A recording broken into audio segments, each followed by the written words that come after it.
Digital schools work better when parents take an active role in their child's learning. As the parent of an online learner, it is imperative to be aware of tools and services available to the student. Parents often feel isolated and are unsure of where to go if their students need certain help. Well, we have many different parents and students who have challenges and difficulties to attend online classes.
While truth to be told, India is clearly ill prepared to transition into a digital education system right now.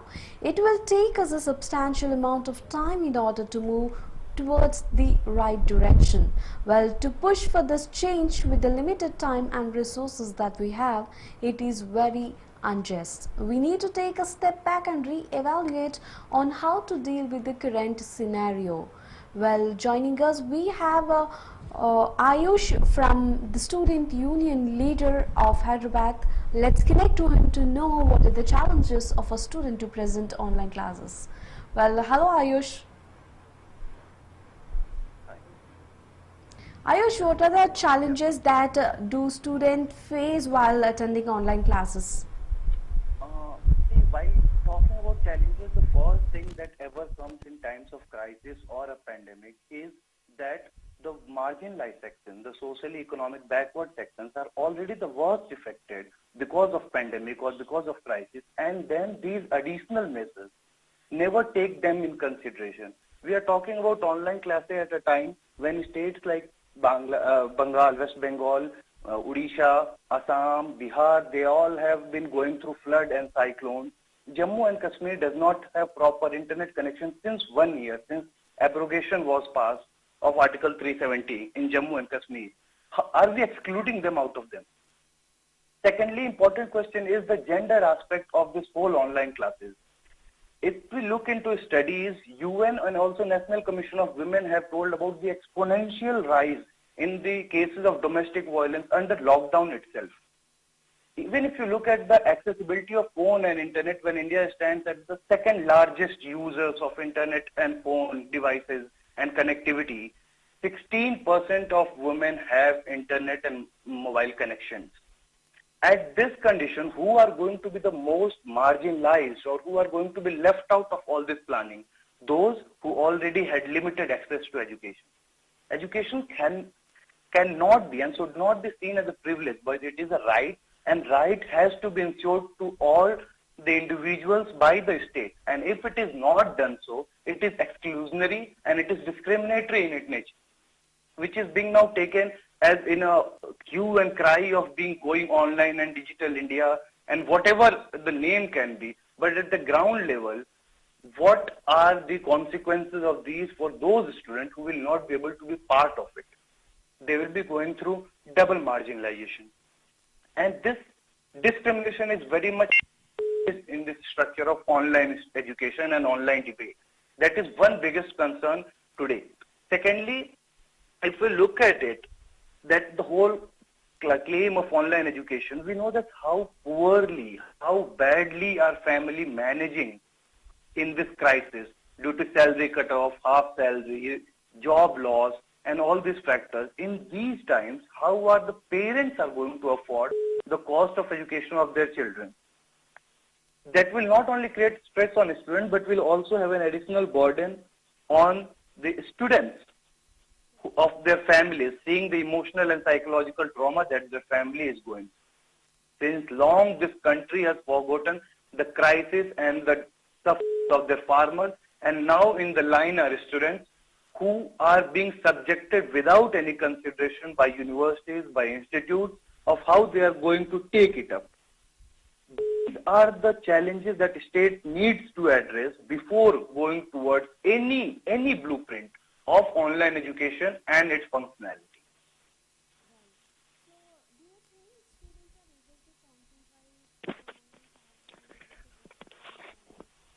Sorry, I'm not, or you're not clearly, sorry. Hello. Students, Ayush. Is it beneficial? Okay. Is that your question? Sorry. Yes, yes. Is it benefiting, like online classes are benefiting students anyway? Online education cannot be an alternative to regular class. It can Absolutely. be a substitute. It Yeah. can be a substitute. So, if universities plan to make repositories, audio and video documents are to be uploaded on websites, PDFs, classroom explanations are provided free of access to students, that will be a good measure that the student can wish according to their resources, their accessibility, how to use these resources and can access it. but forced inclusion, attendance during these classes, deadline-based assignments, workshop, projects to be done. These all factors have to be removed and have to be taken into consideration that how are students going to be part of an online talk. If a normal Zoom meeting you attend, it takes around 1 to 2 GB of data for 1 hour. In that case, if a lecture goes for 2 hours, every day that a student has to bury the cost of around 5 GB of data Correct. and then continue it for a month. Now internet charge will become part of their monthly expense, and that the family has to bear in these conditions. So online education can be used as an extra method to supplement student in this time. But online education cannot be said to be the alternative of face-to-face interaction because pandemic is there. Exactly. So that consideration has to be taken up. Correct. So as we discussing about this internet connection, every child doesn't have access to quality education as well as this internet connection, access to technology, and student also might have smartphones but few might not have internet access. So there are different kind of scenarios and challenges students are facing. So Sure. in this kind of situations, how do you think government can help us to ensure each and every student even in remote area can have an access to education? What can be a good method of presenting education to the students? Like what can government do to that? One thing is there that already many institutes who are going through online education have said that they will have to reduce the syllabus because practical parts of the syllabus cannot be covered, Correct. especially sciences, theatre, drama, fine arts. These all cannot be covered. If these all are removed, then we are looking that the syllabus has been cut down to 60 to 70% is only remaining, rest has been left out. Now in this condition, universities will have to develop their repositories. They have not been updated for years. I think except for IGNOU, which has developed audio-visual repository, no central university. Now there are institutes of eminence in this country, and having a tag of Institute of Eminence, they don't have audio-visual aid for their teachers. There have been no workshop where they have previously trained their teachers or faculties to deal with online classes. It's not just with students. Even teachers are not properly trained how to take classes. Exactly. And that burden will come on students because students will be evaluated. Second important thing is that a regular grievance or assessment of this program has to be done by universities within a distributable time period. After 20 days, university will have to take all the grievances that are coming for students and will have to work on it. Thirdly, they have to clearly mandate that there shall not be any compulsory attendance, that they have to attend the online classes. Resources should be made available to them. Project deadline all have to be adjusted in a way that it does not come under deadline decorum that earlier used to have in offline classes, that you have to submit it in within 15 days. How are students going to submit if they are not having these issues? Even if you look at the DU exam that they are conducting, yesterday's scenario from several students from DU have complained that their servers were lagging in between the exams. And then they have to give them exam. You know how much pressure students are going through when firstly you are being evaluated and then you have to deal with server and internet issues. Correct. So So a consensus has to be made. Universities have to do surveys, take questionnaires from students. A 1 month prior program should have been started. Not like this haphazard, like in 6 days universities are passing that we will start online classes. On 6th, University of Hyderabad in its task force declared that we will be taking online classes from 20th in 14 days. And it will be difficult for me to explain the data that University of Hyderabad survey has said itself, but Hyderabad University tried to do a survey of 5,000 students, out of which only 2,500 participated. So now you see 50% did not participate at all. So every data that university gives, it accepts that we don't know about 50% of students. okay. So this is the case of universities which have been ranked 3rd, ranked 2nd Institute of Eminence. And then also in 14 days they are starting their online classes. Well, So, if we are unable to come up with a long-term strategy and framework to deal with the situation, so is there any kind of impact or a short outcome that underprivileged students be left behind? Yeah, they will be the most vulnerable. They, Yeah. if you look at the condition, OECD in 2019 research has said that women do 577% more household chores than men.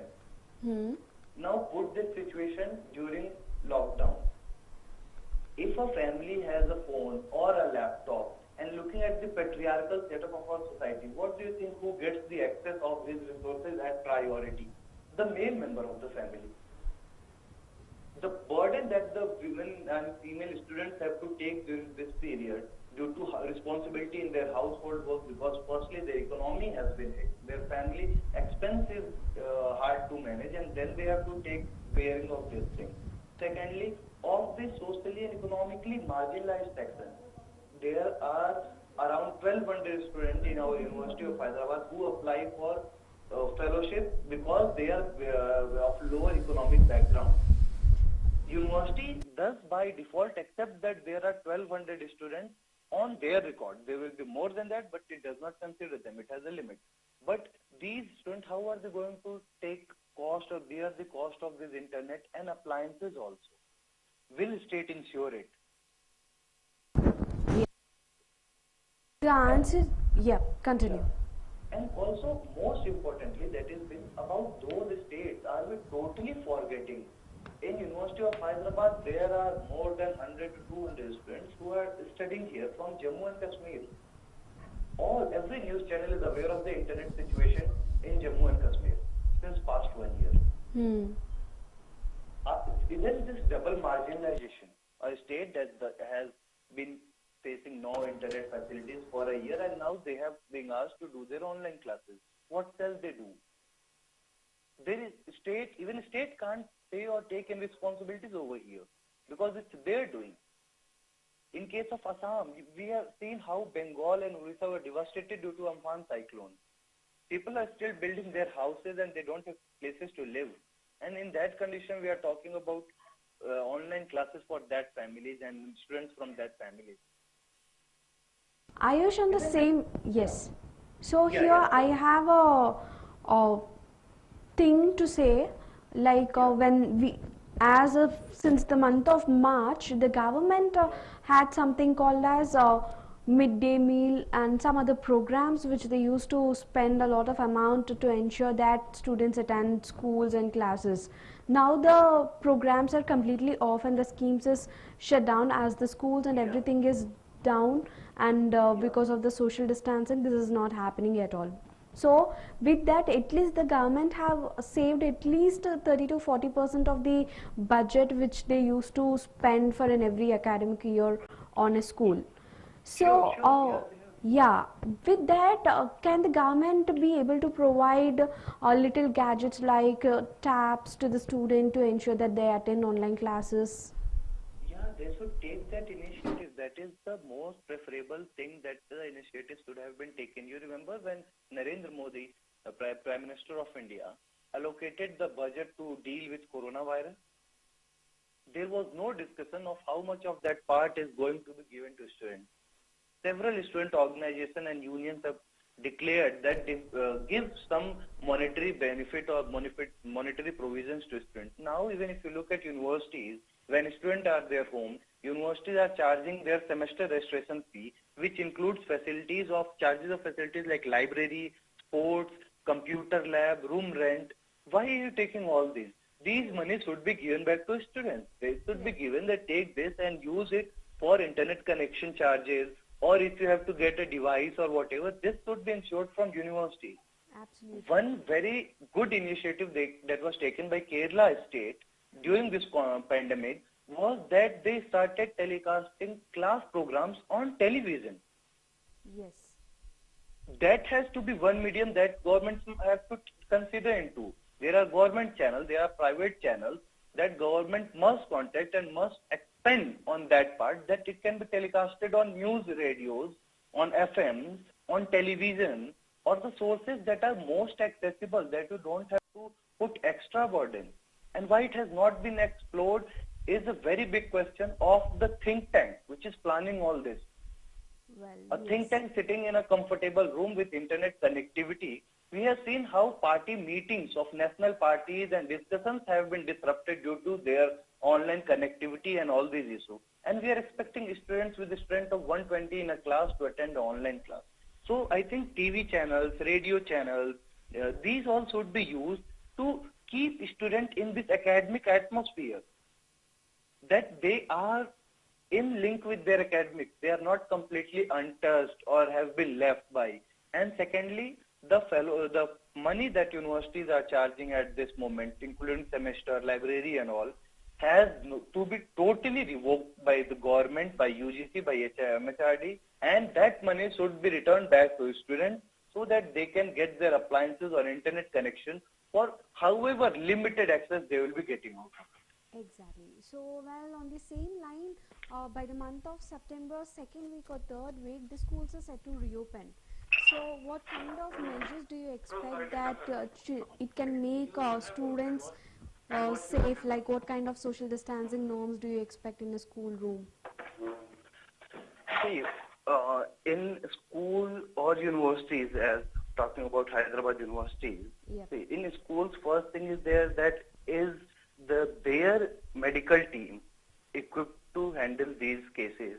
That if students are coming in bulk, they can be screened, they can be quarantined. These two facilities have to be done. Students have to be called in phased manner. You set up a phased manner that PhD sciences, PhD social sciences, MA this second year, MA first year, call them in phased manner, do screening of students, temperature check, quarantine them in their hostel room for 14 days. If it's all okay, screen them again and then call the next batch. It has to be done in a very phased manner, and the university medical teams have to be completely equipped to handle the burden. University of Hyderabad has around 5,000 students, but the health center of this university currently is in a very pathetic condition. Even campus medical hospital or health center was quarantined for a few days. It was not functional properly. So in that cases, we have to ensure that students are given proper treatment or isolation whenever required, and it has to be called in phased manner. And firstly, it has to be seen that how much it is our priority to call all the students back in this pandemic. So these things have to be taken consideration by universities and administration to ensure that they can take the burden of once all students have reached. Secondly, in classroom, how are you going to ensure 80 people in one classroom? That also has to be taken up into consideration, that classes have to be done in big rooms with proper spaces between students, proper distance between faculty, and then classes can be done. More room-based assignment or home-based assignment has to be done, even if after students come to campus. Lesser of class or group, this interaction should be promoted. So these all points have to be considered by university before making any decision on return back of students. So, teaching at a right level is one of the effective strategies to ensure the quality education for all. So now, Yes. as the immediate change of traditional classroom to the virtual rooms, there is something called uncertainty occupied among the management and the teachers, and such most of the teachers are not able to deliver the classes online perfectly. So, to Yes. ensure quality education for a student, what can be done from the side of management in terms of training a teacher to present an online class? Firstly, if we look at universities are not working in isolation. They have governing bodies, they have UGC, different university teaching associations are there. They have to communicate it properly to the government agencies what all requirements, be it infrastructural requirement or any other requirement that they need for firstly their training. A workshop should be done on how to use some software. Universities should buy or hire some softwares that they would be needing for graphs, for design or whatever, for teaching. And it has to be held on Zoom or whatever medium now they have been using to firstly take a 14 days, 20 days training for teachers. Teachers now have to adapt to these mixed mediums. It is true that they will have to adapt and they will have to make their work on these mediums. But firstly, they themselves need this training, and management have to do that they are trained properly. There are several free source softwares which university have to use or will have to use to ensure that their teachers are firstly equipped with it. That can be done through workshop, online workshop or seminars, or if universities can be given the software with licensed version or whatever, so that they can train themselves. Several faculties, if you look at it, our university has been established in 1974, somewhere around it. So faculties who came at that time are at a stage, who joined in 1980s, are now in a stage that they might not be equipped with modern mediums of teaching. So in their place, they have to be taught at this moment of how to deal with students, how, not only with the coursework and everything, but firstly they have to deal that how to deal with students in this pandemic, how to deal with them on educational level, on their emotional level, on psychological level, how to understand students, their queries, their problems. And that can be done only when the management takes time. Proper meetings are conducted and then they go through it. Not in a haphazard way that in 14 days after a circular is passed, you start online classes. So that is one thing that I think that faculties first have to train of different software, different tools that can be used in online education, how to communicate it to students, and how to be approachable to these students through whatever medium that a student has. With the entry of technology to the life of a student, all of a sudden, so there is another dimension which has been introduced in the education system. So can we take this as a development, or do we still question on the technology that making remote area students left behind? So how we can take this change, Ayush? Uh, First thing is that for any change, a social and infrastructure base has to be built. If both these are on pan, on an equal level, only then that the change will be beneficial to all at an equal level. And again, I would like to put it out that education is not an entitlement or something that is given, but it is your right to get education. It is a civil right of a citizen of India to get education. And if they are enrolled and if they are from remote areas, inaccessible part of India, the crisis started. The government should have taken in course that somewhere they might have to start classes, and that preparation should have begun long before, which was lacking. So this system, any technological development or any monumental achievement of this sort cannot be seen in isolation from the social reality of that place where it's taking. And we know that social reality is very much biased today. So automatically the achievement, the development in that social area will turn out to be a biased phenomenon. And this biasness has to be countered. And only when it is equitably approachable and accessible to everyone, it can be called out to be a success. Or else, the success of one section will overshadow the failure and loss of the other section of the society, and they will again be marginalized from these areas. So I think this technological development that we're talking about can be appreciated, can be said to be a good achievement only in case when it is accessible and approachable to a very large section of society, and they are able to make use of it. That I would like to say for the technological part that we are talking about, that celebration of this achievement can be talked only when everybody can claim that, yeah, they are able to use it. These resources are accessible to them.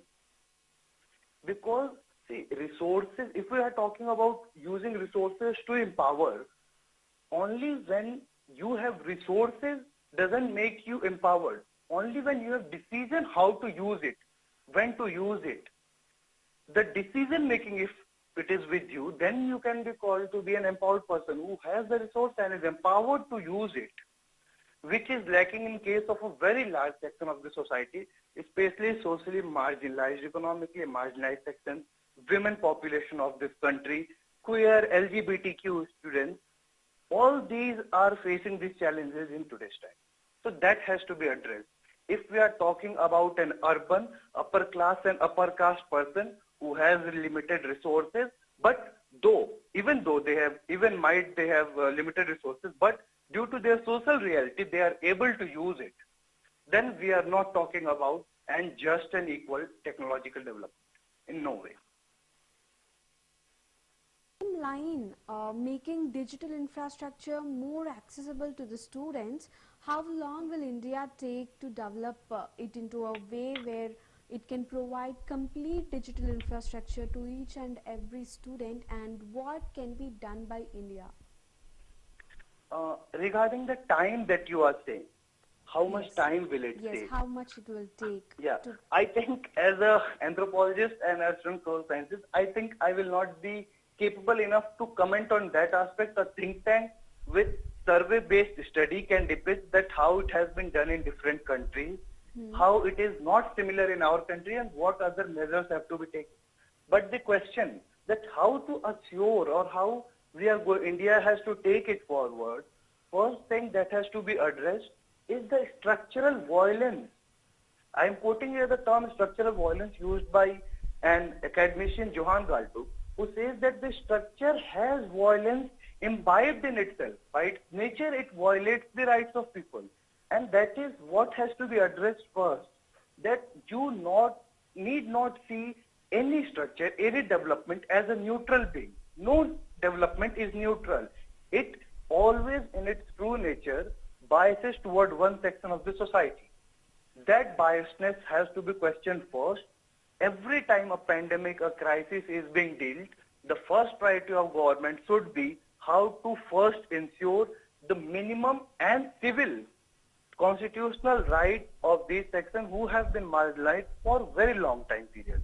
So that has to be first priority moving towards it. correct. You remember ASA workers are the ground working part of this pandemic. We all have applauded, we all have banged our thalis, but they are now in Delhi protesting for their security, for their rights. So how are we going to address it? That is a question that has been the first question while dealing with the pandemic there. And in education section, the first question is how are we going to firstly address all the queries of the marginalized section.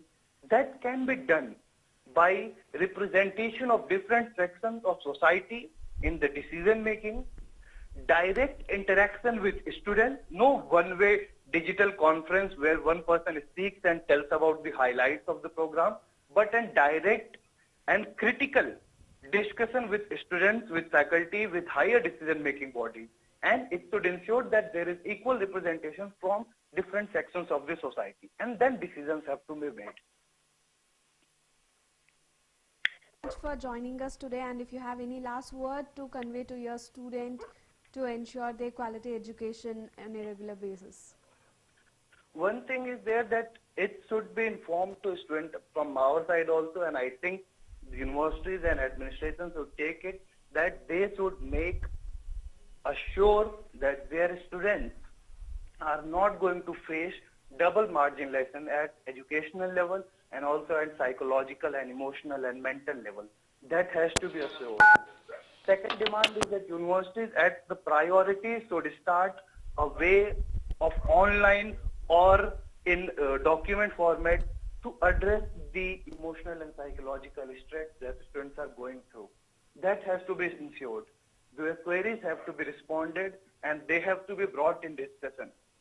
We know that this pandemic has caused a lot, it still is, but to make people feel that they are part of something, be it their academia, be it their government, is what assures that they will be ensured a basic facility, a basic right that they are entitled to, and that universities and administrations should assure at any cost.